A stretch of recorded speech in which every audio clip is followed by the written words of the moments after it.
Morning, we made it to March. I feel like winter is already over. Already, it doesn't quite feel like it. Today, we're going to talk about who the heck bought the $244,000 Tesla Cybertruck. I almost said Amazon Cybertruck. That would be weird.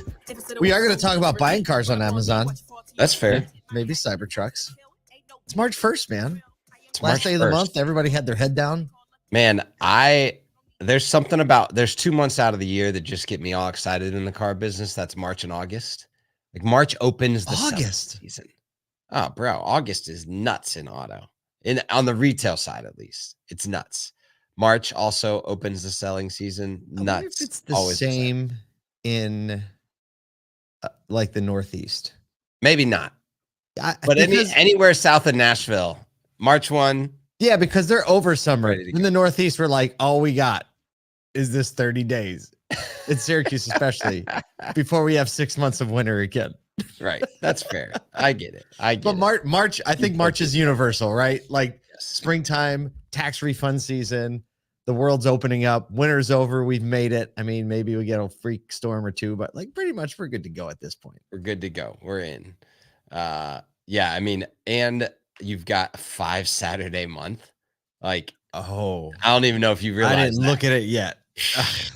5 Saturdays in March. Saturday in March? Everybody run. It doesn't end on a Saturday, it ends on a Sunday, which is Easter. Yeah. So even better. Good. The last 5th Saturday of the month is the day before Easter. You can relax a little bit.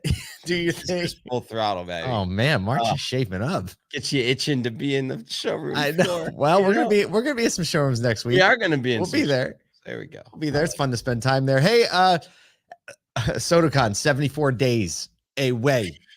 74. Wow. Not that we're counting. We also put up a LinkedIn live. A LinkedIn event. So if you're on LinkedIn, follow ASOTU More Than Cars on LinkedIn. Follow our page. We post a lot of fun stuff there. Have a lot of great conversations. Also, we have the event up there now. So join the event on LinkedIn and we get a little conversation going there as well. Have a lot of great things going on. We have a WOCAN breakfast meetup on day 1. So if you're part of WOCAN, make sure you reach out to your people so you get discounted tickets for that. And then you'll have your great hype breakfast meeting, and that will empty in to the very first session. That's going to be amazing. Also, so excited to welcome the Maryland Auto Dealer Association annual meeting to ASOTU CON. We also, like, the dealer association is going to be represented at ASOTU CON are starting to stack up. Like, I think we're probably going to end up being around 7 or 8 is my guess. Yeah. After I mean, cool. We're talking like West Coast too. We're going all corners, right? All the West Coast, Florida, local, like Baltimore, Maryland, like. It's going to be a blast. I love it. Who do we need to get there? It's a big party. We need the middle of the country. I need to figure out how to get Tennessee there. Maybe you can get New York there. Yeah, I was thinking of that last night as we're like kind of shaping up to start talking to our buddy Tim Jackson over at in Colorado. Yeah, like ASOTU CON should be that place where there's like I like the word delegation. Yeah. Like we bring like the Olympics. We march them in. They all pull in, right? Flags, right? We got the flags. We're gonna do a couple. Oh, that would be sublime, right? Like they're all like, you walk in, the main stage with your delegation, right? And it's like and now entering the main stage. Yeah, and Kentucky, and there's like somebody from like sales, fixed ops, right? Porter, like we have the whole. This is carrying the flag this year is a 5-time salesperson of the year. Dude, this is getting ridiculous. They can pull a hat trick every 3rd Saturday. It's like, oh, it'd be perfect. And we have to be able to curate the state song. Yes, exactly. Right. There's no official song. No, we're gonna curate that. We'll from the curate playlist. it. Yeah, like we already know what Michigan State song is, right? Anything Eminem. Yeah, I don't know. Kid Rock might make a showing. Kid Rock can make a showing. Maybe a little collab. This is getting too much. Some Bayou from Louisiana. Oh my gosh. Tennessee's gonna have straight Kelly Clarkson playing for days. Taylor Swift. She's from here. So all right, we need to go meet with the ASOTU CON production team right away. Right away. We're 5 minutes in. We're sideways. We're not. Welcome to Friday, everybody. Welcome to Friday on the first day of March. Let's talk about a little news. Okay, here we go. U.S. auto dealers are torn over Hyundai's partnership with Amazon, fearing a shift towards a Tesla-like sales model. A majority of dealers in a recent survey, the 2024 Automotive News Dealer Outlook survey, basically viewed the program negatively, predicting a move away from the traditional model. Amazon is aiming to redefine like this click to buy experience, and dealers are worrying about the impact. Here's a quote. Many dealers believe what Hyundai and Amazon are co-developing will lead to a more direct consumer sales model, capturing the apprehension towards that direction. Here's a quote directly from, wait, is this the one? Yes, directly from the Automotive News article. So I'm reading this verbatim. Amazon and Hyundai are testing the model using 18 dealers in major markets, including LA, Atlanta, Seattle, New York, and Denver. Amazon is using its own employees as beta site guinea pigs. This month, the automaker said it made its first sale on the platform, a 2024 Santa Fe, to a Seattle-based Amazon worker. So more than half of the dealers are like, I don't like this. Yeah, but you know that okay, so I got really lucky to just like and they can't talk a lot about it, but I met 2 dealers at NADA that are actually on the program. And they're super excited about it.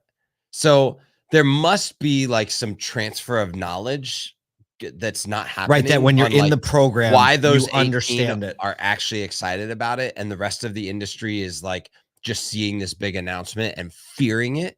And so I would say, hey, look, if there's 18 dealers willing to put their name in for something that allows them some level of retail capacity that they didn't experience before, I mean, I would. It's a vacuum right now of information, right? And that's always what happens. If you don't have enough information, your brain doesn't go, you know what? I'm sure this is going to work out great for everybody. It doesn't do that. It says, well, what's the problem? Especially concerns notably so on the F&I side of the business. Sure. That's the biggest concern for me, I think, is who gets the customer at the F&I side. Right? Yeah. Well, when you think about how Amazon would handle like buying an aftermarket warranty or buying, you know, service contract, it would be like, click the little dot, right? The price would adjust. I mean, everybody kind of, we don't need to see it to understand how it would go, which is, I think, the benefit. Amazon could bring a lot of good stuff into the industry. So I don't know if you're a Hyundai dealer, like find some of the dealers. I mean, you got to be able to find out more than we can. Yeah. So if I can meet 2 walking around at NADA, you can find them. You know what I mean? And they even told you what markets. Right. Right. So it's not too much. Narrow that joker down.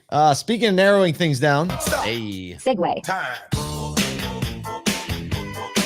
Fisker issued a recent warning about its future viability, and it's underscoring the journey of EV startups that's not so smooth, as it's listing kind of like a going concern type warning. Despite the ambitious goals Fisker did, we talked about this a couple weeks ago, built 10,000 vehicles in 23, delivering only 4,900, way below the 13,000 vehicle target, which we celebrated their transition to a dealership model. But the stock is taking a significant hit, dropping 34% after hours, under 50 cents a share, reflecting investor skepticism.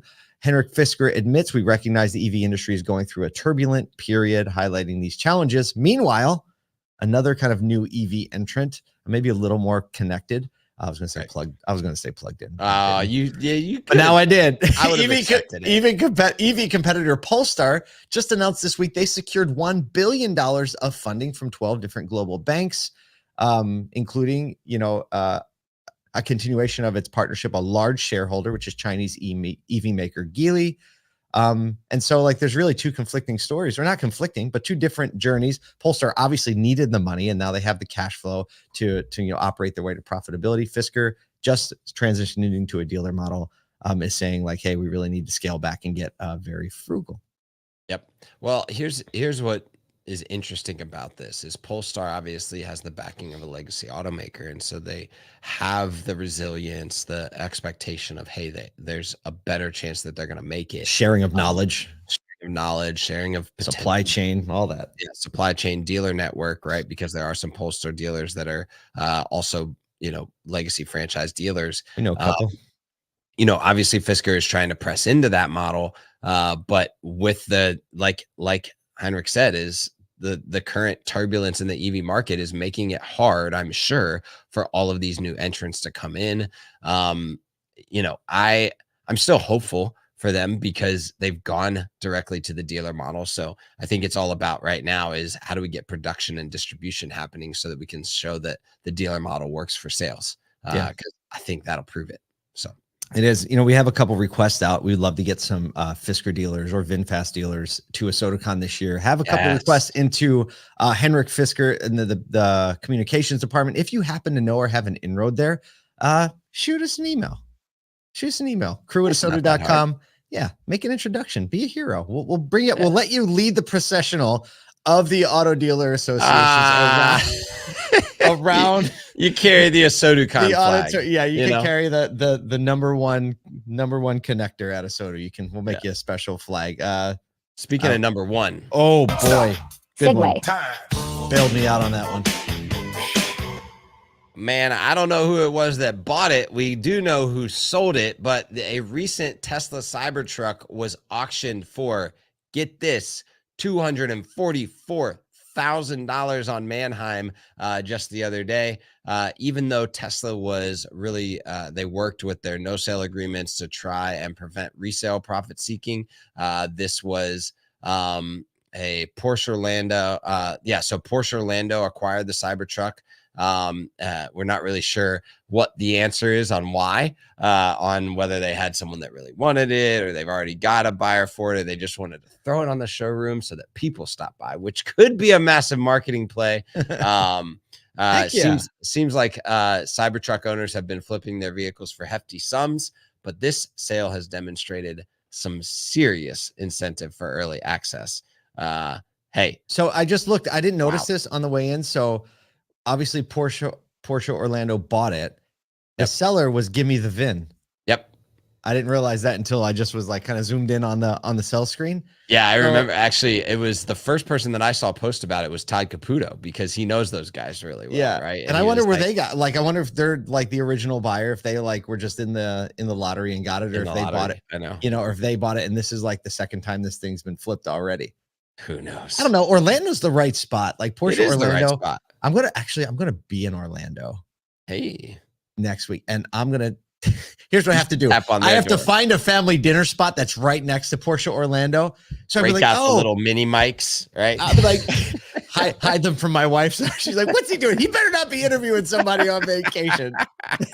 It could happen. Oh, it could happen. You got voice memo on your phone. It'll work. Right. It's good. It's good. I'll grab Miles, shoot a little B-roll. We'll get it done. Man, no, but this like Wild West. It'll be interesting to see how long this lasts with the Cybertruck. Obviously, production's low. We've heard. I think it's going to last a long time. I mean, at the rate that they're saying they're able to produce them, like it's 2 years before they're even through the reservation. More than 2 years. More than 2 years. Yeah, it's like 4 years. 3 or 4 years now. So it takes 4 years to get a craft to Mars. So basically, if they left for Mars today, Elon sent some people. They still might not be finished delivering original Cybertruck orders by the time the craft arrives. Funny, right there. Just trying to give you a frame of reference. Just the frame of reference. Tesla, SpaceX, all the things together. Oh, you can tell we're sideways on Monday. On March 1st. Exactly. March 1st. Good night. Get up there and have an exciting March 1st, everybody. We're going to go right into a weekend. Love some people more than cars.